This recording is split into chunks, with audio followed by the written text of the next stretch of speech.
আসসালামু আলাইকুম রহমতুল্লাহি ওবরকাতুহু। সম্মানিত দর্শক, বাংলাদেশের ডি ফ্যাক্টো সরকার প্রধান ডক্টর পিনাকি ভট্টাচার্য ফ্রান্স প্রবাসী ইউটিউবার, সোশ্যাল অ্যাক্টিভিস্ট, লেখক, কলামিস্ট এবং কর্পোরেট জগতের একজন শীর্ষস্থানীয় আইকন। তাকে যারা সমালোচনা করতে চান নেতিবাচক অর্থে, তারা অনেক কথা বলতে পারেন, আমি ওদিকে যাব না। আমি সবসময় তার একজন গুণমুগ্ধ, যাকে বলা হয়, দর্শক, এবং তার অনেক বক্তব্য আমি শুনেছি এবং একমত পোষণ করেছি। তো যেটা হলো যে এই বাংলাদেশে তো বটেই, পৃথিবীতে দ্বিতীয় পিনাকি ভট্টাচার্য আছে কিনা আমি বলতে পারবো না, আবার খুব দ্রুত তৈরি হবে এই কথাও বলতে পারবো না। এই জন্য হয় কি যে আমি তার যে কোনো কথা, যে কোনো বক্তব্য অত্যন্ত সিরিয়াসলি নেই। আমি কি পিনাকিকে তেল দিচ্ছি নাকি পিনাকিকে বাঁশ দিচ্ছি, এটা নিয়ে যারা বিতর্ক করবেন সেটা তাদের ব্যাপার, কিন্তু আমার কথাগুলো আগে শুনুন। প্রথমত হলো যে তিনি একজন ইউটিউবে কন্টেন্ট তৈরি করেন, কথাবার্তা বলেন, তার প্রচুর দর্শক রয়েছে। তার এক একটা ভিডিও গড়ে 10 লাখ মানুষ দেখে, 1 মিলিয়ন লোক দেখে অন অ্যাভারেজে। তো গত 1 বছর ধরে তার এই রমরমা অবস্থা। তিনি যদি একটা ভিডিও দেন 10 লাখ লোক দেখে, যদি দৈনিক না দুটো ভিডিও দেন, মাসে 60টি ভিডিও, এই 60টি ভিডিও 10 লাখ করে যদি লোক দেখেন, তাহলে কত মানুষ তার এই ভিডিওটা দেখেন। অনেকে দেখেন কিউরিসিটি নিয়ে, অনেকে দেখেন বিরোধিতা করার জন্য, অনেকে দেখেন ভালোবেসে। কিন্তু দিন শেষে যারা বিরোধিতা করেন তারাও এই বারবার তার নাম, তার কথা, তার বক্তব্য, এইগুলো তাদের মাথায় ঢুকে যায়।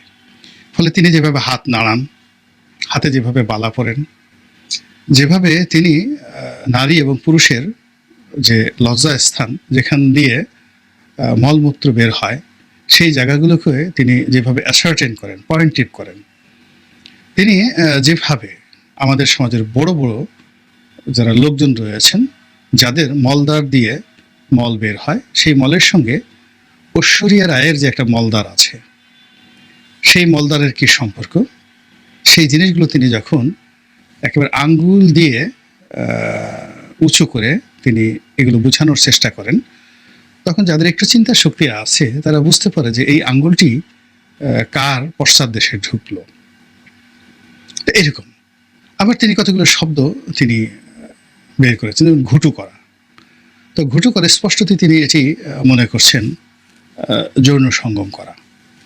এখন এই ঘুটু করার ক্ষেত্রে তিনি তার ইচ্ছা মতো বিভিন্ন লোকের সাথে বিভিন্ন লোকের ঘুটু করিয়ে দিচ্ছেন। কখনো সেই প্রভাবশালী কোনো মন্ত্রীর পদমর্যাদার সাথে অন্য মন্ত্রীর, কোনো নারীর সাথে কোনো পুরুষের, তারপরে কোনো স্বৈর শাসকের সঙ্গে কোনো, মানে তার যেভাবে পছন্দ, তিনি যেভাবে নাটক তৈরি করছেন, যেভাবে চিত্রনাট্য তৈরি করছেন, যেভাবে তিনি সেটি উপস্থাপন করছেন, ওভাবে মানুষ রেসপন্ড করছে গত 1 বছর ধরে সিরিয়াসলি। এর আগে মানুষ শুনতেন কিন্তু রেসপন্ড করতেন না। কিন্তু এই জুলাই আগস্ট বিপ্লবের পুরো সময়টা, অর্থাৎ 2024 সনের যদি আপনি মে মাস ধরেন, মে মাস থেকে আজকের এই মে মাস পর্যন্ত, এই পুরো 1 বছরে লোকজন তার কথা ইফেক্টিভলি অ্যাটেন্ড করছে এবং এটা বাড়ছে। তার কথা মতো প্রথম আলো অফিসের সামনে জিয়াফত হচ্ছে, তার কথা মতো ডেইলি স্টারের সামনে নামাজ পড়ছে মানুষ, তার কথা মতো বুলডোজার নিয়ে সেই 32 নম্বর ভেঙে দেওয়া হচ্ছে, তার কথা মতো সরকারের নীতি পরিবর্তন হচ্ছে। সকালে তার সঙ্গে উপদেষ্টারা কথা বলছে, বিকেলবেলা ছবি তুলছে, এমনকি আমরা দেখলাম, সত্য মিথ্যা জানি না, উপদেষ্টারা তাদের যে বৈঠক, সেই বৈঠকে ডক্টর পিনাকির সঙ্গে আলাপ আলোচনা করে তারপরে সিদ্ধান্ত নিয়ে থাকেন। তো এরকম একজন সোশ্যাল অ্যাক্টিভিস্ট, যিনি এই 4-5 বছর ধরে ইউটিউব শুরু করেছেন, আর তার সফলতা মাত্র 1 বছর, সেই সফলতার মধ্যে তিনি যে ক্ষমতা অর্জন করেছেন আমজনতার উপর এবং প্রশাসন যন্ত্রের উপর এবং সরকারের, অর্থাৎ রাষ্ট্রযন্ত্রে যারা সরকার পরিচালনা করছে তাদের উপর, অর্থাৎ পিনাকি যদি এখন ক্যান্টনমেন্টের কোনো বড় কর্তাকে ফোন দেন, তার অবস্থা বুঝতেই পারেন কীভাবে ঘুটু হয়ে যাবে। তিনি যদি এখন আসিফ নজরুল, আদিলুর রহমান শুভ্র বা অন্য রেজাওনাকে ফোন করেন যে আমি অমুক বলছি, আপনি বুঝতে পারেন যে সেখানে কী ধরনের একটা রসায়ন তৈরি হয়ে যাবে। তো এটা তো আসলে পৃথিবীর অন্য কোনো সেলিব্রিটি যাদের হয়তো মানে যাকে বলা হয়, যেমন প্রিয়াঙ্কা চোপড়া, তো তার টুইটারের ফলোয়ার, ইউটিউবের ফলোয়ার অনেক অনেক বেশি, কিন্তু প্রিয়াঙ্কা কি এই কাজ করতে পারবেন? কিংবা ধরুন স্যার এলটন জন, খুব বিখ্যাত শিল্পী, তারও তো প্রচুর ফলোয়ার, তিনি কি পারবেন? না, পারবেন না।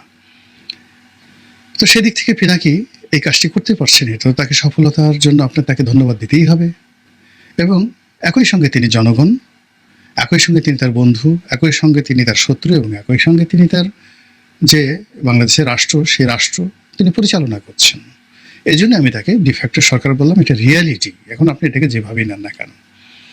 তো সেই পিনাকি ভট্টাচার্য অতি সম্প্রতি, হয়তো তার পরামর্শেই আওয়ামী লীগ নিষিদ্ধ হয়েছে, তিনি এই নিষিদ্ধ করার জন্য মাস্টার প্ল্যান দিয়েছেন, তার কথা মতো রাজপথ গরম হয়েছে। আবার তার কথা মতোই সিটি কর্পোরেশন সেখানে পানির জন্য, মানে তাদেরকে ঠান্ডা করার জন্য সেখানে পানির যে ফোয়ারা এটা পাঠিয়েছেন। এটা ডক্টর ইউনূসের কথায় যায়নি, সিটি কর্পোরেশনের কারো মাথায় এই বুদ্ধি আসেনি। এই বুদ্ধি পিনাকি সাহেবই দিয়েছেন, বুদ্ধি তো না, তিনি নির্দেশ দিয়েছেন সিটি কর্পোরেশনকে, যে আমার ছেলেরা ওখানে দাঁড়িয়ে আছে, তাদের গরমে কষ্ট হচ্ছে, তাদের উপর পানি বর্ষণ করো। এবং তারা আব্বা আব্বা করে সেখানে গেছেন, করছেন। সিটি কর্পোরেশন কোনো নেতা বা কর্তা যদি বুকের পাটা থাকে, তিনি বলুক যে না, আমি কারো বুদ্ধিতে পরামর্শ করিনি, আমি নিজে স্বপ্রণোদিত হয়ে ছাত্রদেরকে এই কাজটা করেছি, তাহলে আমি সরি বলবো।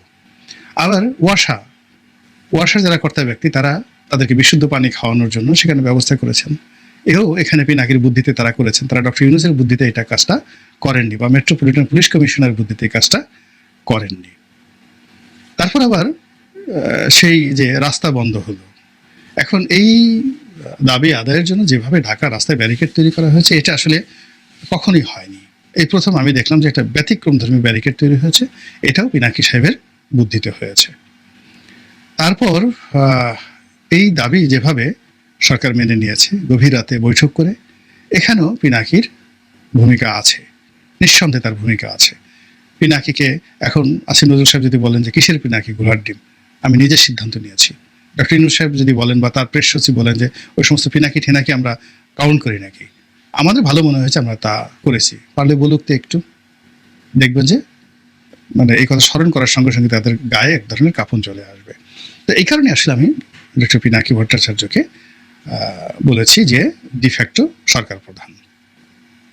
তো তিনি এই বিজয় অর্জনে ভীষণ রকম খুশি, এবং তিনি এই বিজয়ের জন্য বিএনপি যে তাকে সহযোগিতা করেনি, তার হুকুম মান্য করেনি, এজন্য বিএনপির কপালে দুর্ভোগ আছে, দুর্দশা আছে, এবং তিনি বিএনপি যে রাম ধরা খাবে এবং শেষ হয়ে যাবে, এটা তিনি ভবিষ্যৎবাণী করে দিয়েছেন।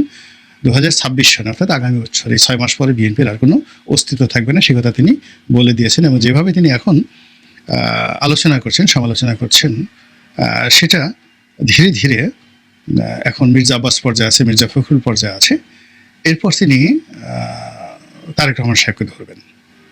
তার লন্ডনে বাসা ভাড়া কত, তার বাসায় কয়টা গাড়ি আছে, টাকা পান কোথায়, তিনি যখন হাওয়া ভবন চালাতেন তখন সেখানে কারা আসতো, ইন্ডিয়া থেকে কারা আসতো, হলিউড থেকে কারা আসতো, বলিউড থেকে কারা আসতো, তিনি দুবাই যেতেন, দুবাইতে কার সাথে তার কী কী বৈঠক আসছিল, এই জিনিসগুলো নিয়ে অনেক চিত্রনাট্য বিএনপি বিরোধী যারা আছে তারা এত চমৎকারভাবে তৈরি করে তার কাছে পাঠিয়ে দিয়েছে। এগুলো শুধুমাত্র তিনি যদি পড়েন, তখন অনেক মানুষ, হাজার হাজার নয়, কোটি কোটি মানুষ সি সি সি সি করা শুরু করে দেবে যে হায় হায়, এটা কী ধরনের কথা, এটা কী ধরনের কথা। তো এই জিনিসগুলো তিনি না পাওয়া পর্যন্ত তিনি কনফিডেন্টলি বলতে পারতেন না যে 2026 সনে বিএনপির এই পতনগুলো হবে। এখন এটা নিষ্পত্তি করার জন্য বিএনপি তাকে ডিফ্যাক্টো সরকার প্রধান হিসেবে মানতে পারে, তার পরামর্শ অনুসরণ করতে পারে, তার সাথে নেগোসিয়েশন করতে পারে, আদারওয়াইজ তিনি তার কর্মকাণ্ড করে যাবেন। তো এই যে এত কথা বললাম পিনাকি রঞ্জন সম্পর্কে, ভট্টাচার্য সম্পর্কে, মূলত তিনি অতি সম্প্রতি একটি চমৎকার যাকে বলা হয় পরিকল্পনা দিয়েছেন। প্রথম আলোর সামনে গরু জবাই করে তিনি যে জিয়াফতের আয়োজন করতে চেয়েছিলেন ওটা আংশিক সফল হয়েছে, পুরোপুরি সফল হয়নি। এই জন্য তার মনে অনেক দুঃখ। কিন্তু শাহবাগে তার যে বিজয়টা, এই বিজয়টা একেবারে শতভাগ। তো তিনি সেখানে জিয়াফতের ডাক দিয়েছেন যে এই জিয়াফতটা করতে হবে। তো তিনি এটাকে ওই ৩২ নম্বর ভাঙার যে উৎসাহ, ওটাকে এখানে সেলিব্রেট করতে চাচ্ছেন এই বিজয়ের সঙ্গে। এর কারণ হলো তখন ৩২ নম্বর ভাঙার পর সেখানে মিউজিক বেজেছিল, নেচেছিল, গিয়েছিল, কিন্তু গরু জবাই হয়নি সেখানে।